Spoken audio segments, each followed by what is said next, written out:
पिछली वीडियो में हमने सैम्पलिंग के दो मेथड्स के ऊपर था, सिंथेसिस और सैम्पलिंग। और अब हम अगले दो सैम्पलिंग को दो पार्ट्स में अलग से डिवाइड किया गया है। First is probability sampling method और next is non probability sampling method. अब प्रोबेबिलिटी सैम्पलिंग मेथड को फिर से चार मेथड्स में डिवाइड किया गया है। Now first is simple random sampling, तो in which each item of the universe has an equal chance of being selected in the sample।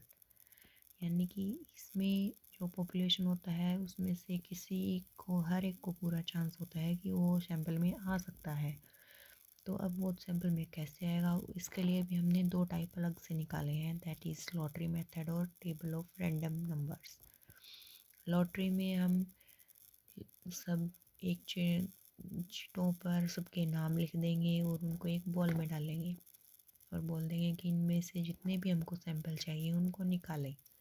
उन सैंपल्स पे जिन जिन का नाम होएगा वो हम एज ए सैंपल कलेक्ट कर लेंगे। और टेबल ऑफ रैंडम नंबर्स, उनके रोल नंबर या फिर कैसे भी उनके नंबर्स दे के उनको हम एक टेबल बना लेंगे और उनमें से कुछ सैंपल सेलेक्ट करेंगे। यानी कि इसके अंदर पूरा हर एक को पूरा चांस मिलता है। Next, stratified random sampling. This method is used when units of populations are heterogeneous rather than homogeneous। First वाले में यूनिट्स होमोजीनियस थी लेकिन इसमें हेट्रोजीनियस होते हैं। तो इसमें अब कैसे सैंपल निकालेंगे, इसमें हम उनको डिवाइड करेंगे अलग अलग पार्ट्स में उनके करेक्टरिस्टिक्स के हिसाब से और फिर उनमें से रैंडम सैम्पलिंग यूज़ करेंगे। नाउ तो first of all, or units of population are divided into different strata in accordance with their characteristic, जैसे कि मैंने बताया।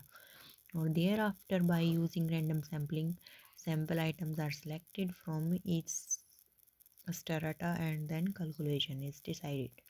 Now third is systematic random sampling। In this method all the items of universe are systematically arranged and numbered and then sampling units are selected at a same interval। यानी कि हम उनको एक number दे देंगे और उनको एक सीरियल वाइज इकट्ठा खड़ा कर देंगे, यानी कि इकट्ठा लगा लेंगे। और फिर जैसे कि हमको चाहिए फिर हम उसमें से सैंपल निकालेंगे, एक के बाद में 5, फिर बाद में फिर 5 के बाद में अगला 10 का ही नंबर आएगा, बीच में 4 का नंबर नहीं आ सकता। तो इसलिए हम सेम इंटरवल लेके उनको सैम्पलिंग निकालेंगे।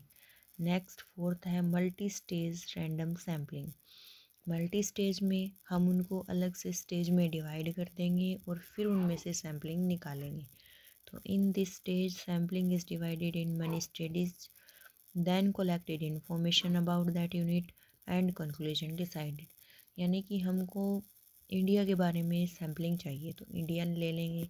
अब इंडिया में हमने फिर से अपना राज्य सेलेक्ट किया हरियाणा, फिर हरियाणा में भी हमने अपना डिस्ट्रिक्ट सेलेक्ट किया हिसार, हिसार में कोई पर्टिकुलर विलेज सेलेक्ट किया और देन उसमें से कोई टाउन। अब उस टाउन में सैंपल लेंगे और उस टाउन का निकालेंगे, फिर विलेज का सैंपल लेंगे और फिर विलेज का निकालेंगे। तो ऐसे नंबर वाइज हम रैंडम सैम्पलिंग शुरू कर देंगे। और इसका फिफ्थ पार्ट है cluster sampling. In this method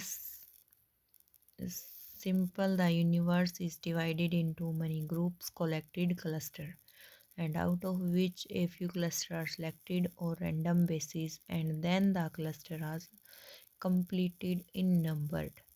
यानी कि अगर हमको 2000 स्टूडेंट्स के बारे में डाटा इकट्ठा चाहिए तो हम 2000 को अलग से 200 की यूनिट करके हम 10 क्लस्टर बना लेंगे और फिर उन 10 क्लस्टर में से हम सैंपल निकाल लेंगे और फिर उन्हीं के बिहाफ पे अपना कंक्लूजन देंगे। तो ये थे हमारी probability sampling methods.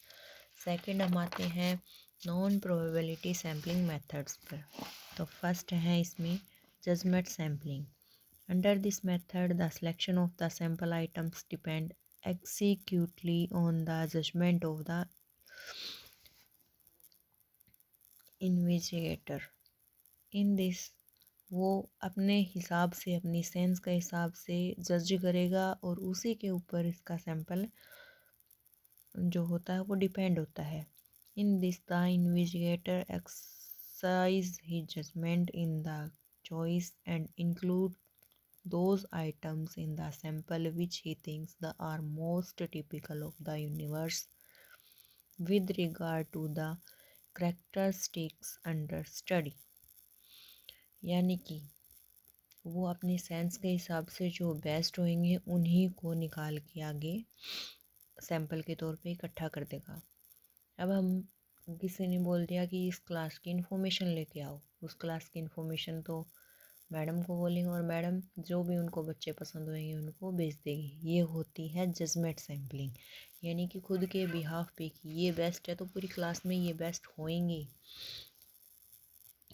Now second is quota sampling. हम सबको एक कोटे में डिवाइड कर देंगे और फिर वो कोटे में से हम सैंपल सेलेक्ट करेंगे और उसके बिहाफ पे हम अपना डिसीजन लेंगे। In this method the investigator are arranged definite quota according some criteria और उसी के हिसाब से जज किया जाएगा। इसमें थर्ड है कन्विंस सैम्पलिंग, यानी कि हम कन्विंस करेंगे किसी को। और फोर्थ है extensive sampling. In this method sample size is taken almost, यानी कि जितने को हमको डाटा चाहिए, जिनकी सैम्पलिंग कर रहे हैं उनका लगभग 90% हम सैंपल के रूप में ही ले लेंगे, तो उसको होता है एक्सटेंसिव सैम्पलिंग। और कन्विंस मेथड सैम्पलिंग क्या होता है?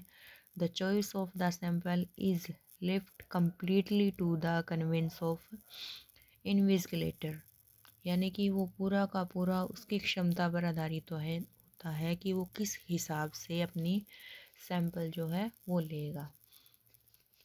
तो ये थे फ्रेंड्स हमारे सैम्पलिंग के मेथड्स, जो कि प्रोबेबिलिटी सैम्पलिंग मेथड और नॉन प्रोबेबिलिटी